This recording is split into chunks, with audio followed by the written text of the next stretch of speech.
साधु और चूहे की कहानी। बहुत समय पहले की बात है। एक गांव में एक साधु गांव के ही मंदिर में रहा करता था। उनकी दिनचर्या रोजाना प्रभु की भक्ति करना और आने जाने वालों को धर्म का उपदेश देना थी। गांव वाले भी जब भी मंदिर आते तो साधु को कुछ न कुछ दान में दे जाते थे, इसलिए साधु को भोजन और वस्त्र की कोई कमी नहीं होती थी। रोज भोजन करने के बाद साधु बचा हुआ खाना छिंके में रखकर छत से टांग देता था। समय ऐसे ही आराम से निकल रहा था, लेकिन अब साधु के साथ एक अजीब सी घटना होने लगी थी। वह जो खाना छिंके में रखता था वह गायब हो जाता था। साधु ने परेशान होकर इस बारे में पता लगाने का निर्णय किया।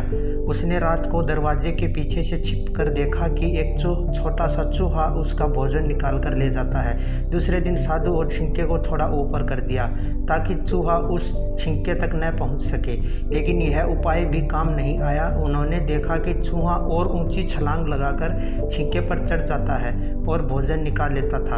अब साधु चूहे से परेशान रहने लगा था। एक दिन उस मंदिर में एक भिक्षुक आया। उसने साधु को परेशान देखा और उसकी परेशानी का कारण पूछा, तो साधु ने भिक्षुक को पूरा किस्सा सुनाया। भिक्षुक ने साधु से कहा कि सबसे पहले यह पता लगाना चाहिए कि चूहे में इतना उछलने की शक्ति कहाँ से आती है। उसी रात भिक्षुक और साधु दोनों ने मिलकर पता लगाना चाहा कि आखिर चूहा भोजन कहाँ ले जाता है। दोनों ने चुपके से चूहे का पीछा किया और देखा कि मंदिर के पीछे चूहे ने अपना बिल बनाया हुआ है। चूहे के जाने के बाद उन्होंने बिल को खोदा तो देखा कि चूहे के बिल में खाने पीने के सामान का बहुत बड़ा भंडार है। तब भिक्षुक ने कहा कि इसी की वजह से चूहे में इतना ऊपर उछलने की शक्ति आती है। उन्होंने इस सामग्री को निकालकर गरीबों में बांट दिया। जब चूहा वापस आया तो उसने वहाँ पर सब कुछ खाली पाया तो उसका पूरा आत्मविश्वास समाप्त हो गया। उसने सोचा कि वह फिर से खाने पीने का सामान इकट्ठा कर लेगा। यह सोचकर उसने रात को छिंके के पास जाकर छलांग लगाई, लेकिन आत्मविश्वास के कारण नहीं पहुँच पाया।